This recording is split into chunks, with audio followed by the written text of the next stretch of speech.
Hello नमस्कार साथियों।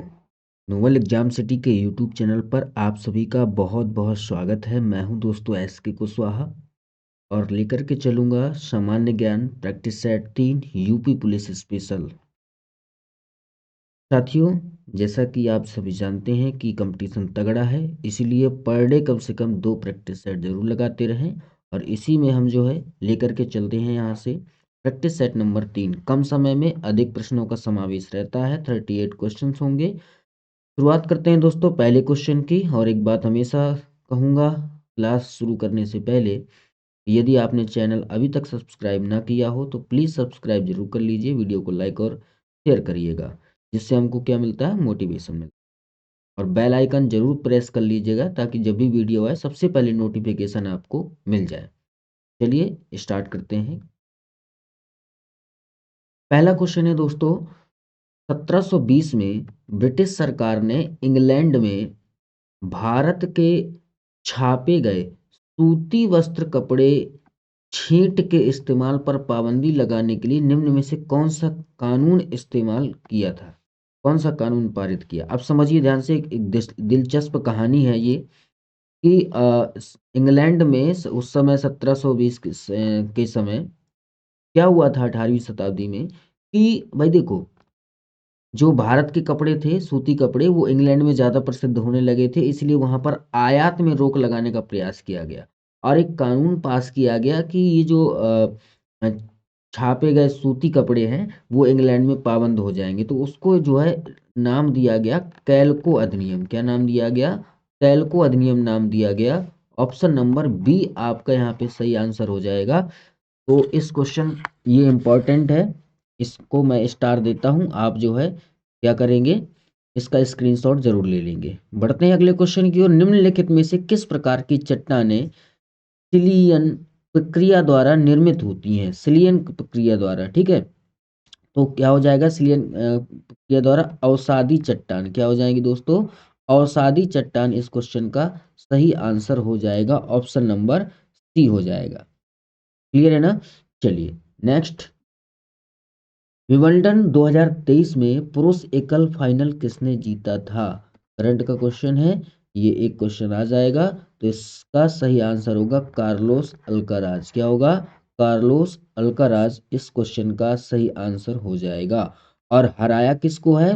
पिछले वाले चैंपियन को, नोवाक जोकोविच को हराया है। ठीक है, नोवाक जोकोविच को हराया है। और जीता किसने है? कार्लोस अल्काराज ने ये जो है विंबलडन जीता है। चलिए अगला क्वेश्चन।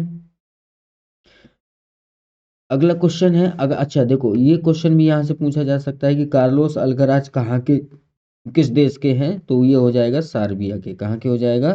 सर्बिया के हो जाएगा। Okay, now next. प्रसिद्ध सरोद वादक उस्ताद अलाउद्दीन खान संगीत के निम्नलिखित में से किस घराने से थे? तो उस्ताद अलाउद्दीन खान, याद रखिएगा, ये थे मैहर घराने के। कहाँ से थे? मैहर घराने के थे। इस क्वेश्चन का सही आंसर सी हो जाएगा। नेक्स्ट। यह सूचक उन विलयनों को परिवर्तित कर देता है जो अम्लीय से गहरे गुलाबी रंग के होते हैं और जो विलयन क्षारकीय से हरे रंग के होते हैं। सूचक की पहचान करना है। ठीक है, तो देखो ये सूचक है। अब देखो, कुछ लिटमस भी होता है, हल्दी भी सूचक होता है, फिनाप्थलीन भी होता है, गुड़हल भी होता है। तो लेकिन यहाँ पर जो क्या कहता है, अम्लीय से गहरे गुलाबी रंग के होते हैं, विलयन क्षारीय से हरे रंग के हो जाते हैं। सूचक कौन सा होता है? गुड़हल। क्या होता है? गुड़हल। ऑप्शन नंबर सी इस क्वेश्चन का सही आंसर दोस्तों हो जाएगा। नेक्स्ट है, निम्नलिखित में से कौन राष्ट्रीय अनुसूचित जनजाति आयोग का अध्यक्ष है? ये भी आप क्या होगा, इसको स्टार में दूंगा यहाँ पे। तो राष्ट्रीय अनुसूचित जनजाति के जो अध्यक्ष हैं वो हैं हर्ष चौहान। कौन है भैया? हर्ष चौहान। ऑप्शन नंबर ए सही आंसर हो जाएगा इसका। अगला क्वेश्चन। भारतीय नौसेना अमेरिकी नौसेना, ठीक है, बचाव और विस्फोटक आयुध निपटान यानी कि ईओडी अभ्यास सेलवैक्स का 7वां संस्करण 26 जून से जुलाई 2023 तक किस स्थान पर आयोजित किया गया? तो ये जो है पहली बात तो ये हो जाएगा कि सेलवैक्स जो है किसके किसके बीच में होता है, तो आप याद रखिएगा भारतीय नौसेना और अमेरिकी नौसेना के बीच में ये अभ्यास जो है आयोजित किया जाता है। और सातवां जो है वो 2023 में आयोजित किया गया। और कहाँ किया गया? कोच्चि में किया गया। कहाँ किया गया भाई साहब? कोच्चि में किया गया। ये आप याद रखिएगा। सेलवैक्स संयुक्त अभ्यास जो है भारतीय नौसेना और अमेरिकी नौसेना के बीच में किया जाता है। और इसकी जो है शुरुआत कब हुई थी? शुरुआत हुई थी 2005 से। कब हुई थी? पहला जो हुआ था वो 2005 में हुआ था। अगला क्वेश्चन है, निम्नलिखित में से किस स्थल पर 3 मंजिला शैलकार्तित गुफाएं पाई गई हैं? 3 मंजिला, ठीक है। तो शैलाकृतित यानी कि गुफाएं जो हैं, पर्वतीय गुफाएं जो हैं, वो कहाँ पाई गई हैं? वो पाई गई हैं एलोरा में। कहाँ पाई गई हैं? एलोरा में। ऑप्शन नंबर आपका क्या हो जाएगा? ए हो जाएगा, ठीक है। और यूनेस्को की क्या है ये? विश्व धरोहर सूची में शामिल है। और कितनी पुरानी है? 600 से 1000 ईस्वी ये क्या है? पुरानी है। चलिए, तो यहाँ पर जो है आगे बढ़ते हैं नेक्स्ट क्वेश्चन की ओर। एलोरा की गुफाएं कहाँ हैं? मुझे कमेंट करके जरूर बताएं। जब बहुत अधिक धन बहुत कम वस्तुओं के पीछे भाग रहा हो, तो ये स्थिति क्या होती है? क्या होगा? जब बहुत जब बहुत अधिक धन कम वस्तुओं के पीछे भाग रहा हो, इस स्थिति को क्या कहते हैं? तो भैया यहाँ पर सही आंसर हो जाएगा मुद्रास्फीति। क्या हो जाएगा? मुद्रास्फीति आपका सही आंसर हो जाएगा यहाँ पे, ठीक है। ये क्या होता है? ये एक अर्थव्यवस्था में वस्तुओं की कीमत में सामान्य वृद्धि होने लगती है। वस्तुओं की कीमत में क्या होती है? सामान्य वृद्धि होने लगती है, तो वहां पर मुद्रास्फीति हो जाता है, ठीक है। चलिए, अब आगे बात करते हैं अगले क्वेश्चन की ओर। कह रहा है, आईने अकबरी मुगल शासक अकबर के जीवन पर एक दस्तावेज में इसके बारे में जानकारी नहीं है, ठीक है। आईने अकबरी में देखो राजस्व के बारे में जानकारी है, सेना के बारे में है, प्रशासन के बारे में है, लेकिन पूर्वज के बारे में नहीं है। इसलिए यहाँ पर ऑप्शन नंबर बी इस क्वेश्चन का सही आंसर हो जाए। नेक्स्ट क्वेश्चन है साथियों, पुरातत्वविदों को भारत में नवपाषाण युगीन गर्तवास कहाँ से मिले हैं? नवपाषाण युगीन गर्त कहाँ मिले हैं? बुर्ज होम में। कहाँ मिले हैं साथियों? बुर्ज होम में मिले हैं। इस क्वेश्चन का सही आंसर हो जाएगा, ठीक है। तो बुर्ज होम कहाँ है? वर्तमान कश्मीर। कहाँ पर है? वर्तमान कश्मीर। चलिए, अगला क्वेश्चन है दोस्तों, वैश्विक शांति सूचकांक यानी ग्लोबल पीस इंडेक्स 2023 के 17वें संस्करण में भारत का स्थान क्या है? तो ये भी इंपॉर्टेंट है, इसको मैं 5 स्टार दूंगा इस क्वेश्चन को। ये जो है आपका बहुत अच्छे से समझ लीजिएगा इस क्वेश्चन को। इस क्वेश्चन का सही आंसर है 126। कितना है साथियों? 126 इस क्वेश्चन का सही आंसर हो जाएगा। और ये 126 कितने में है? 163 देशों में है। अब सोचो पीस इंडेक्स में कितना नीचे है भारत, है ना। तो इस क्वेश्चन का सही आंसर क्या होगा? 126 होगा, ठीक है। चलिए, और सबसे ऊपर सबसे पहला किसका है? सबसे पहला है आइसलैंड का। किसका है भैया? पहला स्थान है आइसलैंड का। सबसे पहला स्थान आइसलैंड का। चलिए आगे बढ़ते हैं। अगला क्वेश्चन है, झूम खेती, झूम झू खेती नहीं है, झूम खेती है साथियों। झूम खेती और लॉटरी खेती में क्या समानता होती है? झूम खेती और लॉटरी खेतों में क्या समानता होती है? तो देखो, यहाँ पर क्या होता है, दोनों ही खेती में विशेष कोई क्या होता है, परिवार की नहीं है, ये सभी की है, ठीक है ना। ये क्या है, कोई एक विशेष दोनों भूमि को साफ किया जाता है और उर्वरक के रूप में उपयोग करने के लिए जला दिया जाता है। तो ऐसा कुछ नहीं है, ये समानता नहीं होगी। दोनों भूमि किसी विशेष परिवार की नहीं है, ये सभी की बिल्कुल कहीं भी हो जाती है झूम खेती। लेकिन झूम खेती और लॉटरी खेती कहीं भी हो जाती है। तो सही आंसर आपका ऑप्शन नंबर बी हो जाएगा। आगे बढ़ते हैं नेक्स्ट क्वेश्चन की ओर। कह रहा है कि किस वैज्ञानिक ने यह खोज की थी कि मलेरिया परजीवी का वाहक मादा एनाफ्लीज मच्छर है? ये किसने की थी खोज, ठीक है। तो यहाँ पर क्या हो जाएगा? Option number A, doctor Ronald Ross. Important है साथियों, डॉक्टर रोनाल्ड रॉस इस क्वेश्चन का सही आंसर हो जाएगा। ठीक है, और ये कहाँ के थे? ब्रिटिश के थे। कहाँ के थे? एक ब्रिटिश चिकित्सक थे। इन्होंने क्या किया था? ये खोज किया था कि मलेरिया परजीवी का वाहक जो है वो मादा एनाफिलीज मच्छर है। और इनको जो है 1902 में क्या दिया गया था? नोबेल पुरस्कार भी दिया गया था। क्या दिया गया था? नोबेल पुरस्कार इनको दिया गया था। चलिए आगे बढ़ते हैं अगले क्वेश्चन की ओर। अगला क्वेश्चन है, यह वह दोष है जो वृद्धावस्था के कारण उत्पन्न होता है। किसके कारण उत्पन्न होता है? वृद्धावस्था के कारण उत्पन्न होता है। सिलियरी मांसपेशियों के कमजोर होने से आंख की समंजन शक्ति कम हो जाती है।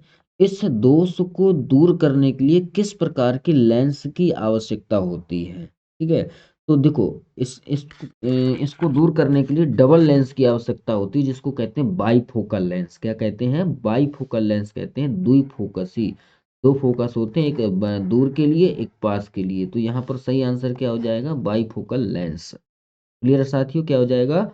Bifocal lens. और इस दोष को क्या कहा जाता है? जरा दूरदृष्टि दोष। क्या कहा जाता है? जरा दूरदृष्टता। इस रोग को क्या कहा जाता है? जरा दूरदृष्टता कहा जाता है। मतलब पास का भी और दूर का भी, दोनों को दूर हो तो इसको जरा दूरदृष्ट कहा जाएगा। अगला, किस जनजाति के लोगों को चिकित्सा संबंधित अच्छा ज्ञान है? ठीक है, तो यहाँ पर क्या हो जाएगा? बैगा जनजाति। क्या हो जाएगा? बैगा जनजाति। ऑप्शन नंबर ए हो जाएगा। इनको जो है बैगा का, देखो शाब्दिक अर्थ है वैद्य। बैगा का शाब्दिक अर्थ क्या होता है? वैद्य होता है, ये आप समझ लीजिएगा। चलिए नेक्स्ट क्वेश्चन है, उत्तर प्रदेश का कौन सा क्षेत्र बाढ़ के पानी से मुक्त है? बाढ़ के पानी से मुक्त क्षेत्र जो है वो कौन सा है? तो यहाँ पर देखिए आपका तराई के क्षेत्रों में भी आता है, खान में भी आता है, विंध्य की पहाड़ी में भी आता है, बांगर में नहीं आएगा। तो सही आंसर आपका हो जाएगा ऑप्शन नंबर ए। ठीक है ना, ये जो गंगा का मैदानी भाग है, अत्यधिक यहाँ पर क्या है? ऊंचाई है, इसलिए यहाँ पर बाढ़ से क्या होता है? मुक्त रहता है ये क्षेत्र। चलिए भाई नेक्स्ट क्वेश्चन की ओर चलते हैं। नेक्स्ट है आपका, दक्कन का पठार भारत में किस त्रिकोणीय भूभाग है? एक त्रिकोणीय भूभाग है दक्कन का पठार। भारत में एक त्रिकोणीय भूभाग है जो किस नदी के दक्षिण में स्थित है? यहाँ पर नदी पूछ रहा है। तो देखो जो दक्कन का पठार है, वो पठार है वो नर्मदा नदी के दक्षिण में स्थित है। नर्मदा नदी के दक्षिण में। तो सही आंसर होगा आपका option number D. Now next, निम्नलिखित में से किस संविधान संशोधन अधिनियम ने भारतीय संविधान के अनुच्छेद 21 ए के तहत शिक्षा के अधिकार को मौलिक अधिकार बनाया था? तो देखिए ये जो है मैंने चर्चा की थी पिछले एक सेट में, एक किसी क्वेश्चन पर। तो देखो 21 ए जो है ये 86वां संविधान संशोधन हो जाएगा।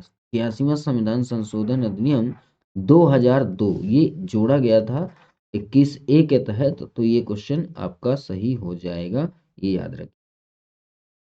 ठीक है साथियों, चलिए बढ़ते हैं नेक्स्ट क्वेश्चन की ओर। निम्नलिखित में से किस समुद्री बंदरगाह में प्राकृतिक बंदरगाह है? तो कौन सा समुद्री बंदरगाह है प्राकृतिक बंदरगाह है, ये पूछ रहा है। तो प्राकृतिक बंदरगाह क्या हो जाएगा? विशाखापट्टनम हो जाएगा। क्या हो जाएगा? विशाखापट्टनम हो जाएगा। और प्रमुख बंदरगाह की बात करें, बड़े जो बंदरगाह हैं, प्रमुख बंदरगाह वो कितने हैं भारत के? 13 हैं। बड़े बंदरगाह जो है वो प्रमुख हैं, 13 बंदरगाह हैं। इन सभी को आप जो है अच्छे से पढ़ लीजिएगा। ठीक है, चलिए नेक्स्ट, अगर पूछा जाए भारत का सबसे बड़ा प्राकृतिक बंदरगाह कौन सा है, तो आपका मुंबई हो जाएगा। क्या हो जाएगा दोस्तों? मुंबई हो जाएगा। भारत का सबसे बड़ा प्राकृतिक बंदरगाह मुंबई है, ये बात आप याद रखिएगा। हल्दिया कहाँ का है? कोलकाता का। हल्दिया कहाँ का है दोस्तों? कोलकाता का है। ठीक है, तो ये क्वेश्चंस जो है मैंने पिछली साइड में भी कहा था कि जो प्रमुख बंदरगाह हैं उनको आप पढ़ लीजिए, हो सकता है एक आपका पूछा जा सके, तो ये आपको पढ़ना है। नेक्स्ट क्वेश्चन है साथियों, सुल्तान अजलन शाह कप निम्नलिखित में से किस खेल से संबंधित है? ठीक है, सुल्तान अजलन शाह देखिए सुल्तान अजलन शाह जो है वो हॉकी से संबंधित है। किससे संबंधित है? हॉकी से संबंधित है भैया। तो इसको आप जो है अ, किससे, हॉकी से संबंधित आप देख लीजिए, और फुटबॉल से संबंधित आप देख लीजिए। ये खेल संबंधी में आपको मिल जाएंगे। तो यहाँ पर प्रमुख टॉफियाँ जो है आपको याद करनी है। ठीक है, तो आपको बताना है। एक मैं आपसे पूछ लेता हूँ जिसका जवाब आप कमेंट में बताएंगे। डेविस कप कब किससे संबंधित है? किससे? डेविस कप किससे संबंधित है? और एक और पूछ लेता हूँ, सुल्तान अजलन शाह है, तो ये हो ही गया। सुल्तान अजलन शाह हॉकी से संबंधित हो गया। एक और पूछ लेता हूँ मैं। एक आपको बताना है, कौन सा पूछूं मैं आपसे? थॉमस कप बता दीजिएगा। चलिए, क्या बताना है आपको? थॉमस कप बताना है। तो ये डेविस कप और थॉमस कप, इन दोनों का आप मुझे जवाब जरूर दीजिएगा कमेंट में। नेक्स्ट बढ़ते हैं। भारतीय कला में हर्मिका शब्द निम्न में से किस विधा से संबंधित है? कौन सा शब्द की बात हो रही है भैया? हर्मिका शब्द की बात हो रही है। तो ये जो होता है स्तूप स्थापत्य से होता है। किससे संबंधित है? स्तूप स्थापत्य से संबंधित है। तो हर्मिका क्या होता है? एक चौकोर बड़ा बाड़ जैसा होता है, जिसके में क्या होता है, क्या है, गुंबद के ऊपर जो लगाया जाता है चौकोर आकार का, ये स्वर्ग के प्रतीक है। ये क्या है? हर्मिका शब्द जो है स्वर्ग का प्रतीक है। ठीक है, चलिए आगे बढ़ते हैं। निम्नलिखित में से कौन Indian association for the cultivation of science के संस्थापक हैं?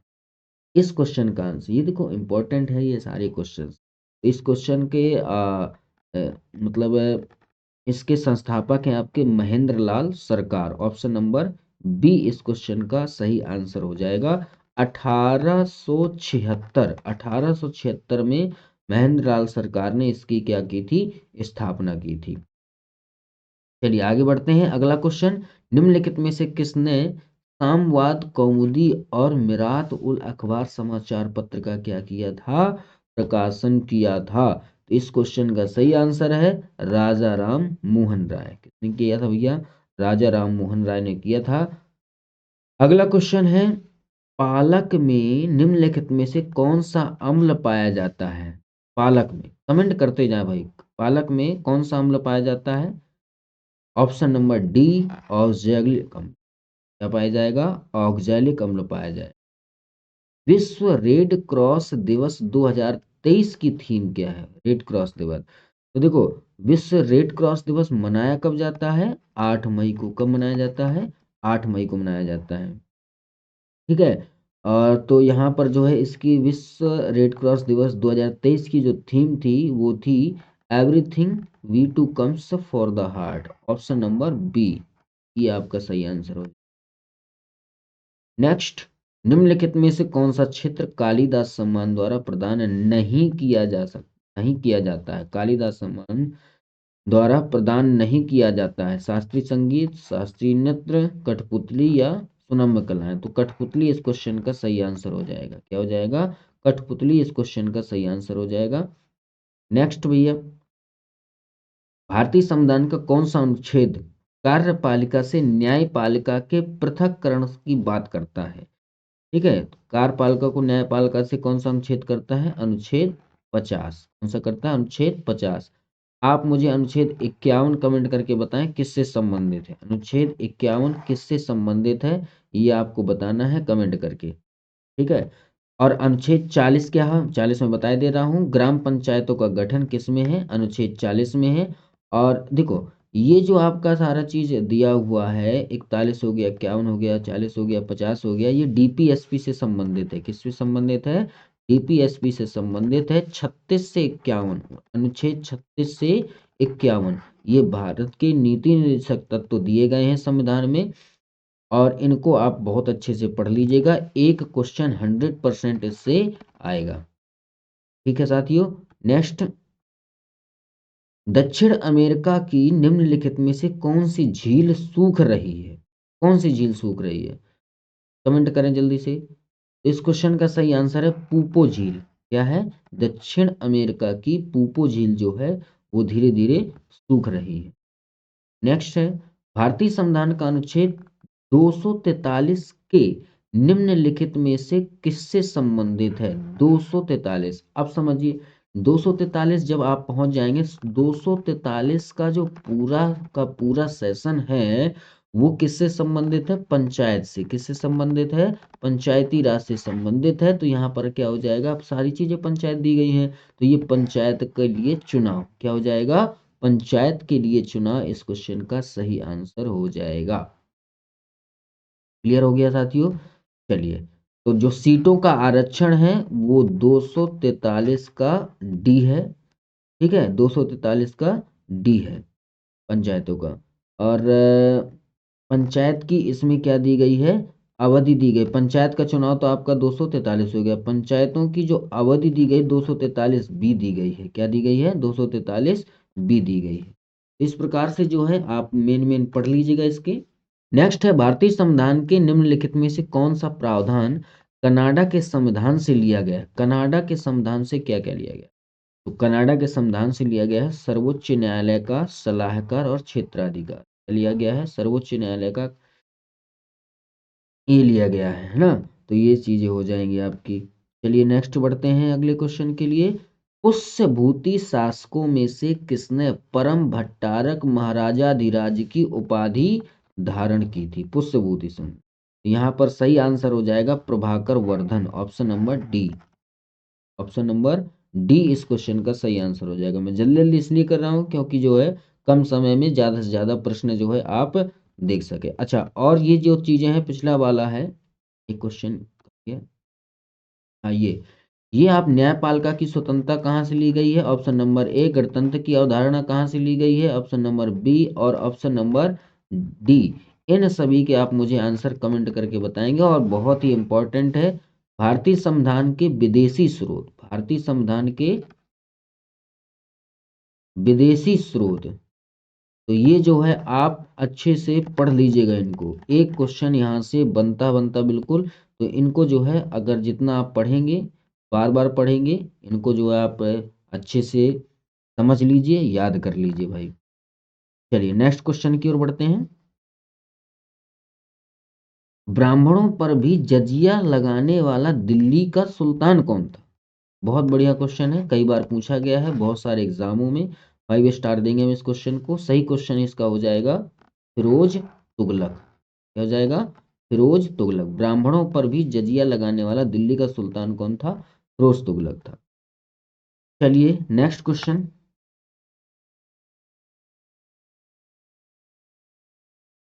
नेक्स्ट क्वेश्चन है दोस्तों, भारतीय वन राज्य रिपोर्ट ISFR 2021 के अनुसार देश में वृक्षों के आवरण में कितने वर्ग किलोमीटर की वृद्धि हुई है? ये क्वेश्चन है। तो यहाँ पर सही आंसर हो जाए कितनी वर्ग किलोमीटर की? 721 वर्ग किलोमीटर की। 721 वर्ग किलोमीटर की क्या हुई है? वृद्धि हुई है। नेक्स्ट क्वेश्चन है साथियों, किसी दी गई अवधि के लिए किसी देश के आयात और निर्यात मूल्य के बीच का अंतर क्या होता है? संतुलित आर्थिक विकास, धन संतुलन, व्यापार संतुलन या विनिमय संतुलन? सही आंसर होगा व्यापार संतुलन। क्या हो जाएगा? व्यापार संतुलन साथियों इस क्वेश्चन का सही आंसर हो जाएगा। अगला क्वेश्चन है, निम्नलिखित में से किस व्यक्ति को GIFT सिटी का अध्यक्ष नियुक्त किया गया है? ठीक है, तो देखिए अध्यक्ष जो है Gujarat international finance tech city, इसका फुल फॉर्म क्या हो जाएगा?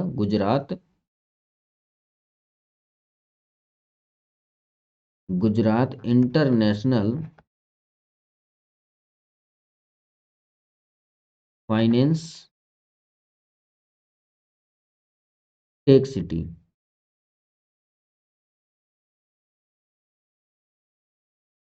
टेक्नो वाला टेक सिटी है, टेक सिटी, ये इसका फुल फॉर्म है। तो किस व्यक्ति को Gujarat international finance tech city का अध्यक्ष नियुक्त किया गया है? तो सही आंसर हो जाएगा आपका हसमुख अधिया। क्या हो जाएगा? हसमुख अधिया इस क्वेश्चन का सही आंसर हो जाएगा। नेक्स्ट क्वेश्चन है, जब मैग्नीशियम ऑक्सीजन की उपस्थिति में जलता है, मैग्नीशियम ऑक्सीजन की उपस्थिति में जलता है तब ज्वाला का रंग कैसा होता है? देखो मैग्नीशियम जब ऑक्सीजन की उपस्थिति में जलेगा तो ज्वाला जो हो जाएगी सफेद हो जाएगी। क्या हो जाएगी भैया? सफेद हो जाएगी। इस क्वेश्चन का सही आंसर हो जाएगा ऑप्शन नंबर सी। चलिए लास्ट क्वेश्चन है इस सेट का। मई 2023 में भारत गौरव रत्न पुरस्कार किसे सम्मानित किया गया? भारत गौरव रत्न पुरस्कार, ठीक है।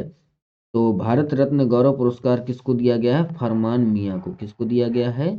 फरमान मियां को दिया गया है, ठीक है। तो ये क्या काम करते हैं? मानवता और सामाजिक कार्यों के लिए उनको मिला है, ठीक है। मानवता और